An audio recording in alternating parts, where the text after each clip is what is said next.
Before you decide what the Seahawks need to do at defensive end this offseason, you've got to make a decision on Bruce Irvin. He's the key. If you think Bruce Irvin is an every down guy, then you probably don't need to go big in free agency at defensive end. You'll be fine with John Abraham or somebody who's going to be on day 12, 15, or 35 of free agency. You just need somebody to come in on third down.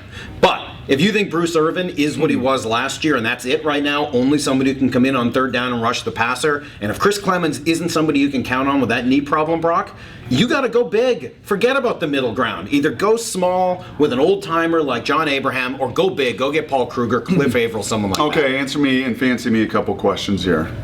Do you think right now, if they had to play next week, do you think Bruce Irvin is capable of playing first, second, third down? I don't think so. I don't think so either. But it's up. This is where you got to trust the coaches. 6 months from now, September, first week, Chris Clemons, if he at all plays, going to be an incredibly limited role. And he may still be on the PUP list for the first 5 or 6 weeks of the season. So how about in 5 months with mini camp, strength, development, more work, Dan Quinn comes in. In 6 months, do you feel better than you do today? I probably do, but I don't get to watch him. I don't know how hard he works out in the offseason. I don't know whether he can put on 10 or 15 pounds. I don't know if he can manage his diet and everything else that he's going to have to do. This is where they've got a difficult decision to make because they've got to go down the road to figure it out rather than knowing just based on what they have right now. And it's all about Chris Clemons. We had the conversation, a lengthy one today. You can listen to it. We started the show and ended the show with it. And to me, that was the wrench in the equation because the business plan was great. Here's Chris Clemons, double-digit sacks. Bruce Irvin can grow and learn and adapt. And eventually, when that contract is up in 3 years for Chris Clemons, 2 years from now, great. Hopefully, Bruce can ascend to that spot.